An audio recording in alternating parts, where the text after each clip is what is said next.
ಕರ್ಕಾಟಕ ರಾಶಿಯವರ top 10 secrets ಏನು ಅಂತ ಹೇಳಿ ತಿಳಿಸ್ಕೊಡ್ತಾ ಇದ್ದೇನೆ. ಹಾಗೆ ನಿಮ್ಮ ಲೈಫಲ್ಲಿ ಸಕ್ಸಸ್ ಆಗಲಿಕ್ಕೆ ನಿಮ್ಮ ಜೀವನದಲ್ಲಿ ಬರುವಂತಹ ಅಡೆತಡೆಗಳೆಲ್ಲವೂ ಕೂಡ ದೂರವಾಗಿ ಸಮೃದ್ಧವಾದಂತಹ ಜೀವನವನ್ನು ನಡೆಸಲಿಕ್ಕೆ ಈ ವಿಡಿಯೋ ಖಂಡಿತವಾಗ್ಲೂ ಕೂಡ ಪೂರಕವಾಗಿ ಕೆಲಸವನ್ನ ಮಾಡುತ್ತೆ.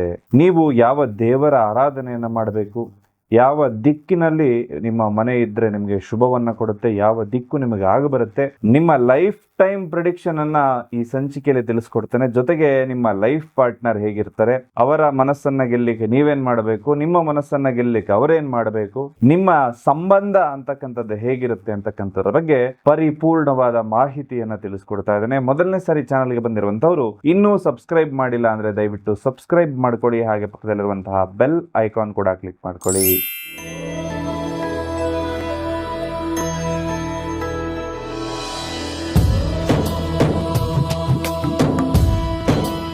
ಕರ್ಕಾಟಕ ರಾಶಿಯ ಅಧಿಪತಿ ಚಂದ್ರಗ್ರಹ ಆಗಿರೋದ್ರಿಂದ ಇವರು ತುಂಬಾ ಭಾವುಕರಾಗಿರ್ತಾರೆ.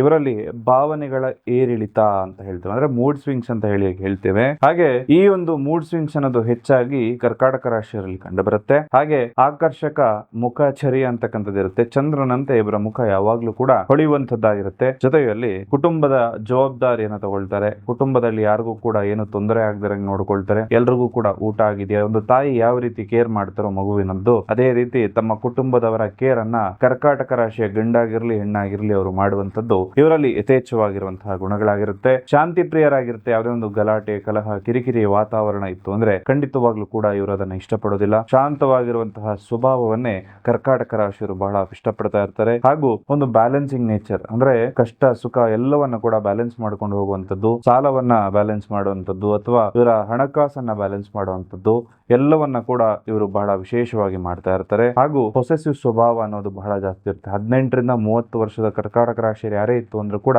ಅವರ ಲೈಫ್ ಪಾರ್ಟ್ನರ್ ಬಗ್ಗೆ ಬಹಳ ಪೊಸೆಸಿವ್ನೆಸ್ ಅನ್ನೋದಿರುತ್ತೆ. ಅವ್ರನ್ನ ಕಳ್ಕೊಳ್ಳೋದಕ್ಕೆ ಇಷ್ಟಪಡೋದಿಲ್ಲ. ಎಷ್ಟೇ ಕಷ್ಟ ಆದ್ರೂ ಅವ್ರನ್ನ ಉಳಿಸ್ಕೋಬೇಕು. ನಂದು ತಪ್ಪಿದ್ರು ಅವ್ರದ್ದು ತಪ್ಪಿದ್ರು ಪರವಾಗಿಲ್ಲ, ನಾನೇ ಸಾರಿ ಕೇಳ್ತೀನಿ ಅನ್ನೋ ಮಟ್ಟಕ್ಕೂ ಕೂಡ ಈ ಕರ್ಕಾಟಕ ರಾಶಿಯವರು ಯೋಚನೆ ಮಾಡ್ತಾ ಇರ್ತಾರೆ. ನಿರ್ಧಾರ ತೆಗೆದುಕೊಳ್ಬೇಕಾದ್ರೆ ಗೊಂದಲದ ಇರುತ್ತೆ. ಅಂದ್ರೆ ಎರಡು ದೋಣಿಯಲ್ಲಿ ಕಾಲಿಡತಕ್ಕಂತಹ ಯೋಚನೆಯನ್ನ ಈ ಕರ್ಕಾಟಕ ರಾಶಿಯವರು ಬಹಳ ಮಾಡ್ತಾ ಇರ್ತಾರೆ. ಹಾಗೂ ಇವರು ಸ್ವಲ್ಪ ಗೊಂದಲಕ್ಕೆ ಒಳಗಾಗುವಂತವರು ಜಾಸ್ತಿ ಆಗಿರ್ತಾರೆ. ಬಹಳ ಮೋಸ ಹೋಗುವಂತಹ ಸಾಧ್ಯತೆ ಇರುತ್ತೆ. ಯಾವಾಗ ಅಂದ್ರೆ ಒಬ್ಬ ವ್ಯಕ್ತಿಯನ್ನ ಬಹಳ ಬೇಗ ನಂಬಿ ಅವ್ರು ಏನ್ ಹೇಳ್ತಾನೆ ಅದೆಲ್ಲವನ್ನ ಕೇಳಿ ನಿಮ್ಮ ಬ್ರೈನ್ ವಾಶ್ ಆಗುವಂತಹ ಸಾಧ್ಯತೆ ಇರುತ್ತೆ. ಹಾಗಾಗಿ ಸ್ವಲ್ಪ ನೀವು ಎಚ್ಚರಿಕೆಯಿಂದ ಇದ್ರೆ ಬಹಳ ಒಳ್ಳೇದು. ಹಾಗೆ ನೀವು ಎಲ್ಲೇ ಇದ್ರೂ ಕೂಡ ಒಂದು ಮನೆಯ ವಾತಾವರಣ ತರ ಇರಬೇಕು ಅಂತ ಹೇಳಿ ಬಹಳ ಯೋಚನೆ ಮಾಡ್ತೀರಿ. ಯಾವುದೇ ಒಂದು ವಾತಾವರಣಕ್ಕೂ ಕೂಡ ನೀವು ಈಸಿಯಾಗಿ ಹೊಂದಿಕೊಳ್ಳುವರು ಕೂಡ ಆಗಿರ್ತೀರಿ. ಹಾಗೂ ಕಮಿಟ್ಮೆಂಟ್ ಅಂತಕ್ಕಂಥದ್ದಾಗ ಸ್ವಲ್ಪ ಭಯ ಆಗುವಂತದ್ದು. ಯಾಕಪ್ಪ ಕಮಿಟ್ಮೆಂಟ್ ಒಪ್ಕೊಳ್ಳೋದು, ಮಾಡಕ್ಕಾಗುತ್ತಾ, ನನ್ನ ಕೈಯಲ್ಲಿ ಇದು ಸಾಧ್ಯನಾ ಅಂತ ಹೇಳಿ ಯಾವುದೇ ಒಂದು ಹಣಕಾಸಿನದ್ದಾಗಿರ್ಬೋದು, ಒಂದು ರಿಲೇಷನ್ ಆಗಿರ್ಬೋದು, ಕಮಿಟ್ಮೆಂಟ್ ಅಂತಕ್ಕಂಥದ್ದನ್ನ ಒಪ್ಕೊಳ್ಳುವಾಗ ಬಹಳ ಕಷ್ಟ ಆಗ್ತಾ ಇರುತ್ತೆ. ಜೀವನದಲ್ಲಿ ಏರಿಳಿತ ಅಂತಕ್ಕಂಥದ್ದು ಕೂಡ ಇದೇ ಕರ್ಕಾಟಕ ರಾಶಿಯವರಿಗೆ ಜಾಸ್ತಿ ಆಗ್ತಾ ಇರುತ್ತೆ. ಹಾಗೂ ಕಾಲಕ್ಕೆ ತಕ್ಕಂತೆ ನಿಮ್ಮ ಹವ್ಯಾಸಗಳು ಕೂಡ ಬದಲಾಗುವಂಥದ್ದು. ಹಾಗೂ ಪ್ರವಾಸ ಅಂದ್ರೆ ಬಹಳ ಇಷ್ಟ ಆಗ್ತಾ ಇರುತ್ತೆ ನಿಮ್ಗೆ. ಒಂದು ಪ್ರವಾಸ ಹೋಗುವಂಥದ್ದು, ಸುತ್ತಾಟ ಮಾಡುವಂಥದ್ದು, ಒಂದು ಪ್ರವಾಸಿ ಸ್ಥಳವನ್ನ ನೋಡುವಂಥದ್ದು ಬಹಳ ಇಷ್ಟ ಆಗ್ತಾ ಇರುತ್ತೆ. ಹಾಗೆ ಇತರರ ಕಷ್ಟವನ್ನ ತಾಳ್ಮೆಯಿಂದ ಕೇಳಿ ಎಲ್ರಿಗೂ ಕೂಡ ಒಂದು ಸುಲಭವಾದ ಪರಿಹಾರವನ್ನ, ನೀ ಕಷ್ಟದಿಂದ ಹೇಗ್ ಬರ್ಬೋದು ಅಂತ ಹೇಳಿ ಮಾರ್ಗದರ್ಶನ ಕೊಡೋದು ಕೂಡ ಈ ಕರ್ಕಾಟಕ ರಾಶಿಯವರಿಗೆ ಬಹಳ ಇಷ್ಟ ಆಗ್ತಾ ಇರುತ್ತೆ. ಹಾಗೂ ಸಂಗೀತ ಕಲೆಯ ಮೇಲೂ ಕೂಡ ಇವರು ಬಹಳ ಪ್ರೀತಿಯನ್ನ ವಹಿಸಿಕೊಂಡಿರ್ತಾರೆ. ಸಂಗೀತ ಹಾಡುವಂಥದ್ದು, ಕೇಳುವಂಥದ್ದು ಕೂಡ ಕರ್ಕಾಟಕ ರಾಶಿಯವರಿಗೆ ಬಹಳ ಪ್ರೀತಿ ಆಗ್ತಾ ಇರುತ್ತೆ. ಹಾಗೂ ನೀವು ಪರಮೇಶ್ವರ ಶಿವನ ಆರಾಧನೆ ಮಾಡತಕ್ಕಂಥದ್ದು ಅತ್ಯಂತ ಶುಭ ಅಂತ ಹೇಳಿ ಪರಿಗಣಿಸಲಾಗುತ್ತೆ. ಪಾರ್ವತಿ ದೇವಿಯ ಆರಾಧನೆಯನ್ನು ಮಾಡುವಂಥದ್ದು ಕೂಡ ಕರ್ಕಾಟಕ ರಾಶಿಯವರಿಗೆ ತುಂಬಾ ಶುಭ ಅಂತ ಹೇಳಿ ನೀಡಲಾಗುತ್ತೆ. ಹಾಗೂ ನಿಮ್ಮ ಅದೃಷ್ಟ ಕೊಡ್ತಕ್ಕಂತಹ ದಿಕ್ಕು ಉತ್ತರ ದಿಕ್ಕಾಗಿರುತ್ತೆ. ನಿಮ್ಮ ಮನೆಯಲ್ಲಿ ಶಾಂತಿ ವಾತಾವರಣ ಇದ್ದಾಗ ಎಲ್ಲವೂ ಕೂಡ ಶಾಂತಿಯಿಂದ ಆಗುತ್ತೆ. ಇಲ್ಲ ಅಂದ್ರೆ ಮನೆಗೆ ಹೋಗೋದಕ್ಕೂ ಕೂಡ ಯೋಚನೆ ಮಾಡುವಂತಹ ಪರಿಸ್ಥಿತಿ ಬರುತ್ತೆ. ನೀವು ತುಂಬಾ ಭಾವುಕರಾಗುವಂತಹದ್ದು ಅಥವಾ ಭಾವನೆಗಳಿಗೆ ಮನಸ್ಸನ್ನ ಕೊಡ್ತಕ್ಕಂಥದ್ದು, ಭಾವನೆಗಳ ಪ್ರಕಾರವಾಗಿ ಕೆಲಸ ಮಾಡತಕ್ಕಂಥದ್ದು ಈ ಕರ್ಕ ರಾಶಿಯವರಿಗೆ ಬರುವಂತಹ ವಿಶೇಷ ಗುಣ ಆಗಿರುತ್ತೆ. ಸಂಗಾತಿ ನಿಮ್ಮ ಮನಸ್ಸಿಗೆ ಒಂದು ಸ್ಥಿರತೆಯನ್ನ ಕೊಡ್ತಕ್ಕಂಥದ್ದು ಅಥವಾ ನಿಮಗೆ ಬ್ಯಾಲೆನ್ಸ್ ಮಾಡೋದಕ್ಕೆ ಸಹಾಯ ಮಾಡುವಂತಹ ಒಂದು ಸಂಗಾತಿ ನಿಮ್ಮ ಜೀವನದಲ್ಲಿ ಬಂದಾಗ ಬಹಳ ವಿಶೇಷವಾಗಿ ಅಭಿವೃದ್ಧಿ ಅನ್ನೋದಾಗುತ್ತೆ. ಅತೀವ ಕಾಳಜಿ ಅಂತಕ್ಕಂಥದ್ದನ್ನ ನೀವೇನ್ ತಗೊಳ್ತೀರಿ ಅದನ್ನ ಸ್ವಲ್ಪ ಬ್ಯಾಲೆನ್ಸ್ ಮಾಡ್ಕೊಟ್ರೆ ತುಂಬಾ ಒಳ್ಳೇದು. ಭಾವನಾತ್ಮಕ ಬಂಧ ಏನಿರುತ್ತೆ ನಿಮ್ಮ ಸಂಬಂಧ ಕೇವಲ ಒಂದು ಭಾವನೆಗೂ ಅಥವಾ ದೈಹಿಕವಾಗಿರುವಂತದ್ದಲ್ಲ, ಅದನ್ನ ಮೀರಿರುವಂತದ್ದು. ಎಲ್ಲಾ ರೀತಿಯಲ್ಲೂ ಎಲ್ಲ ಆಸ್ಪೆಕ್ಟ್ ಅಲ್ಲೂ ನೀವು ಅವ್ರನ್ನ ಬಹಳ ಇಷ್ಟಪಡ್ತಾ ಇರ್ತೀರಿ.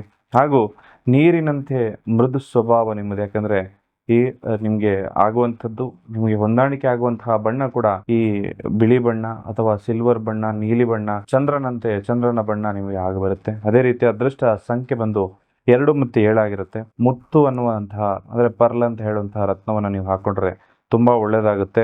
ಹಾಗೂ ನೀವು ಮನಸ್ಸನ್ನ ಆಗಾಗ ಬದಲಾಯಿಸ್ಕೊಳ್ಳದೆ ಶೀಘ್ರವಾಗಿ ಒಂದೇ ಕಡೆ ತೀವ್ರವಾಗಿ ಯೋಚನೆ ಮಾಡಿಕೊಂಡ್ರೆ ನಿಮಗೆ ಸಕ್ಸಸ್ ಆಗುವಂಥ ಚಾನ್ಸಸ್ ಜಾಸ್ತಿ ಇರುತ್ತೆ. ನೆನಪಿರಲಿ, ನಿಮ್ಮ ಜೀವನದಲ್ಲಿರುವಂತಹ ಉದ್ಯೋಗ, ದಾಂಪತ್ಯ, ಪ್ರೀತಿ ಪ್ರೇಮ ಸಮಸ್ಯೆಗಳಿಂದ ಏನಾದರೂ ಬಳಲ್ತಾ ಇತ್ತು ಅಂದರೆ ನೇರವಾಗಿ ಬಂದು ಭೇಟಿ ಮಾಡಿ. ಶಾಸ್ತ್ರೋಕ್ತ ಪರಿಹಾರವನ್ನು ಸುಲಭವಾದ ರೀತಿಯಲ್ಲಿ ನೀವು ತಿಳಿಸ್ಕೊಳ್ಳಾಗುತ್ತೆ. ನೀವು ಅಂದುಕೊಂಡ ಕೆಲಸ ಕಾರ್ಯ ಎಲ್ಲವೂ ಕೂಡ ನೆರವೇರಲಿ ಅಂತ ಹೇಳಿ ಭಗವಂತನಲ್ಲಿ ಪ್ರಾರ್ಥನೆ ಮಾಡ್ತಾ ಸರ್ವೇ ಜನಃ ಸುಖಿನೋ ಭವಂತು.